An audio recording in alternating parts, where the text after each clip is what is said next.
Hi everybody, I'm Malcolm Needle, and my talk is about something that, I don't know if any of you saw Adam Sandler's Waterboy when they said, "You can do it." And that's basically what it's about. I had major hip surgery a number of years ago, and I was a person who was very engineered. Nothing came natural. I became very athletic because I wanted to. I worked hard. That was me at about 25 or so, prime of my life. I worked very, very hard. I was overweight as a kid. I went from not being able to run around the track one time without getting stitches to being able to run 5 miles at a clip of about 6-minute miles. And it was a long, slow process. Oops.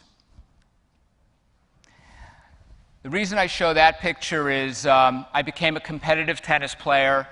I earned a full tennis scholarship to a Division I school. My senior year, I was a Big East finalist, and all came through hard work. If you notice the position I'm in, you could see that certain muscles are necessary to be able to execute a lot of the shots. And I became accustomed, took it for granted. That's about 25 years later, still being able to play at a very high level. And the reason I bring that up is because then I had an accident. In my home, I was walking to actually go to the gym, and I tripped over a box right by the stairs. I didn't fall down the stairs. My feet went in the air. I was diving down the stairs. All of a sudden, time was going very, very slowly. It's not like TV, where you just roll over and you run after the bad guys. I fell down with a thump, and I never experienced so much pain. I tried to shake it off. I did. I went to the gym, continued playing tennis, and then I noticed I started to limp. I also noticed that when I'd play people and they'd hit the ball, my brain would say run and my body wouldn't move.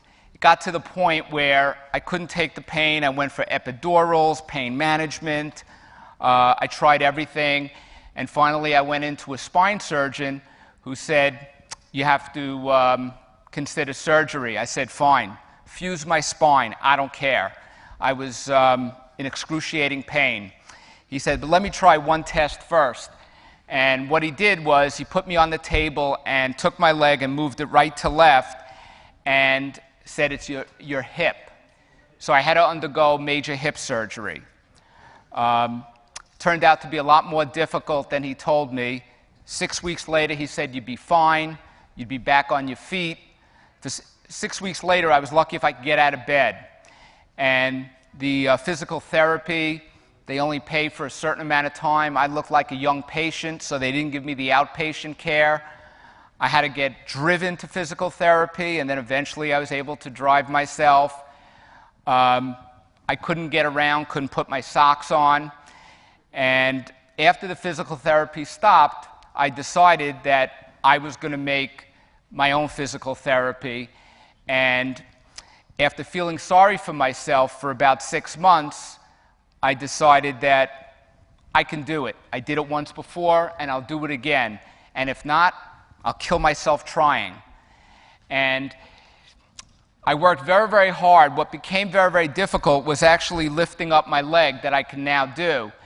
I had nerve damage, and when you have nerve damage, the muscles don't fire the way they should.